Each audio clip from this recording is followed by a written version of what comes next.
Yooyyaa ashamaa akkam jirtuu kabajamtootaaf hordoftoota qophii Oromiyaa 24 nagaaf jaalalli tokkummaan bakka jirtan hundaatti hunda keessaniif yaa ta'u jechaa guyyaa har'aallee seenaa nama barsiisu tokko isiniif qabadheen dhiyaadheeraatii haga xumura qophii kanaatti laayikii fi sheer akkanumallee sabskiraayib gochuun akkana waliin turtan kabajaan isiniin gaafadha.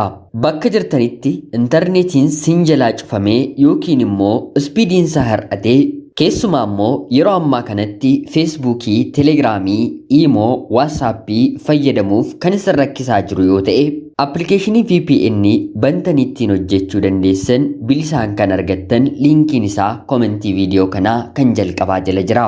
Liinkii sana tuquun appilikeeshinii sana daawunlood gochuun ammumatti fayyadama. Kallachumaan gara seenaa guyyaa irraatti kan isin dabarsu ani Gammachiis Tashoomeedha. Garaan haadhaa burreedhaa gootas dabeessas ni baata jedhee weellisa Haacaaluu Hundeessaa akkuma weellise haati ijoollee sagal deessee sagaliyyuu garuu amalaa fi ilaalcha garaa garaa qabaatu. Kana jechuun tokkoon ni jaallatama, tokko immoo tokkoon ni jibbama. Amala gochaa ilaalcha isaarraa kan ka'e daandii jireenyaa mataa isaa qabata. Inni tokko haadha isaa gargaaruu kan jaallatu yoo ta'e, tokko immoo abbaa isaa gargaaruu jaallata. Tokkoof abbaan madda gammachuu yoo ta'u, tokkoof immoo haati madda gammachuu ni taateefi.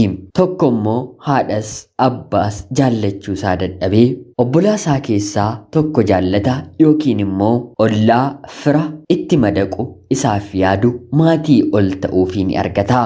Maarree waa malee anis durseen yaada kana isiniif hin kaasne. Haadha manaa fi abbaa manaa waliin jiraatanii tokkotu ture. Maarreegaa haati manaan abbaa manaa ishee kanatti yeroo heerumtu maatiin haadha manaa abbaa manaa ishee kana gonkumaa hin jaallatanii. Hinumaa nama kana dhiisiitii dhiirota gara biroo babbareedoo qabeenya qabanitti heerumi jedhanii intala isaanii baay'ee kadhachaa turanii. Intalli isaanii kan ani jaalladhe kanan filadhe isa dhawaanna ta'eef isumattiin heeruma jettee hanga dhumaatti dhaabbattee nama kanatti heerumti. Abbaan manaan ishee balleessaa, cubbuu, yakka waan biraa qabaateeti miti. Kan inni maatii haadha manaa kana biratti kan inni jibbame. Maatiin isaas ta'e inni harka qalleeyyii maatii hiyyeessaadha. Maatiin intala isaaniif nama kana kan jibbanii intalli keenyi nama kanatti deemtee yoo heerumte jireenya hiyyummaa gadadoo waliin jiraatti sanarra immoo dubartii waan taateef jalqaba ishee yoo sirreeffatte dhumni isheellee sirrachuu waan maluuf nama qabeenya qabu sooressa yoo mana isaanii deeman kan itti gammadan waa qabatee isaanirra buusuu kan danda'u otoo filattee ni filatuufi kallacha tokkoon faayidaa isaaniif kallacha tokkoon immoo faayidaa intala isaaniif akka jechuuti. Maarreegaa akkuma isaattuu intalli kuni nama kana waliin jiraachuu eegaltus haa ta'uutii garuu maatiin ishee nama kana waan hin jaallanneef gurbaan mana warra intalaa akka hin deemne obboloonni maatiin hundinuu ni jibbu. Gaafa dhaqxe akka kadhattuu akka sareetti bayi saree jedhanii balbala isaaniirraa ari'u.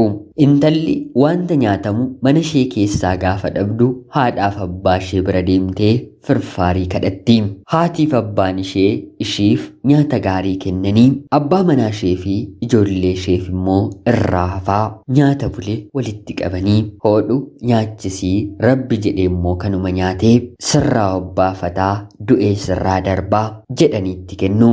Yeroo kana haati manaan aariidhaan kan nyaatteeyyuu naafin sifaa hin jettee quba ishee afaan ishee keessa galchuun kan dhala koo abbaa manaa koof hin taane warri koo anaafis hin ta'ani jettee nyaata hidhattee mana sanaa ba'uuf kaate mitiitii kan ofii nyaattellee karaa afaan ishee deebistee baasti. Kan maatiin isheetti kennanis manumatti darbattee fi deemti. Beeluu fi hiyyummaatiin waggoota 5 ijoollee 2 horatanii haati manaaf abbaa manaa kun maatii haadha manaatiin akka sareetti ilaalamaa waliin dabarsanii. Waggaa 5 booddee barri baraan yeroo wal jijjiiru hiyyummaan xurii mitiitii. Guyyaama tokkotti hiyyummaan haadha manaa fi abbaa manaa kanaa ni jijjiirama. Kunis ta'uu kan danda'e abbaan manaan lafa boolla mana fincaanii gadi fageessee qotaa otoo jiruu albuuda warqee guddaa hanga buqqee gahu qotee bakka namnuu hin jirretti lafa keessaa ni argata. Akkuma argettis bakkuma sanatti caccabsee dooniyyaatti biyyoo waliin erga naqee booda fuudhee gara mana haadha manaasaa geessee oduu misraachoo kana itti himaa. Tarii gara biraan illee yoo argame jedhee otuu nama tokkotti iyyuu hin himiin boolla sana gadi fageessee ammas qotee dabalataan illee ni argata. Sanaan booddee warqee argate sana deemee jijjiiree maallaqa hedduu doolaaraan argatee mana konkolaataa qabeenya gurguddaa magaala sana keessa jiru yeroo gabaabaa keessatti harka isaatti galfata. Maatiin haadha manaa mana keessa hin galtu jedhanii isa dhorkaa akka sareetti badi jedhanii keessaa ari'aa turanis maallaqa isaatiin bitee keessaa isaan baasee.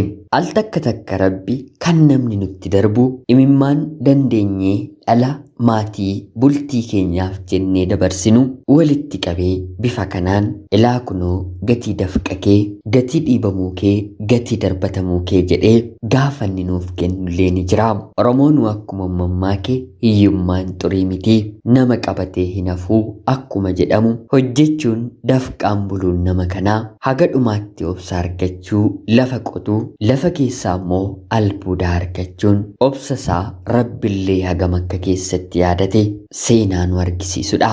Karaa qabeenyaanis ta'e karaa biraatiin dhala namaa haguma miidhaa deemnu rabbi immoo beenyaa miidhamuu keenyaa hattuun akka nyaanne godhee walitti nuuf qabee guyyaa tokko nuuf kenna.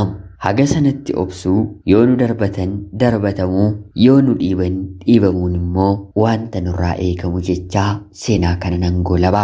Haala yeroo biyya keessaa irratti hundaa'ee intarneetiin feesbuukii, teelegiraamii, iimoo, waatsaappii fi kanneen barbaaddan isiniif hojjechuu kan didan yoo ta'e VPN kaffaltii malee isiniif hojjechuu danda'u liinkiin isaa komentii viidiyoo kanaa kan jalqabaa jala jira. Liinkii sana tuqachuun VPN sana buufachuun akkuma duriitti bilbila keessan irratti intarneetii fayyadamaa jechaa qophiin kun yoo isinitti tole laayik, sheer, sabskiraayib gochuun illee na deeggaraa jechaa qophii gara biraatiin galgala keessaan hanga walitti deebinutti bakka jirtan maraan turtii oolmaa gaarii isiniif hin hawwaa. Me fayyadana malee alfaluu mare. Me fayyadana malee alfaluu mare. Me fayyadana malee alfaluu mare. Me fayyadana malee alfaluu mare. Me fayyadana malee alfaluu mare. Me fayyadana malee alfaluu mare. Me fayyadana malee alfaluu mare. Me fayyadana malee alfaluu mare. Me fayyadana malee alfaluu mare. Me fayyadana malee alfaluu mare. Me fayyadana malee alfaluu mare. Me fayyadana malee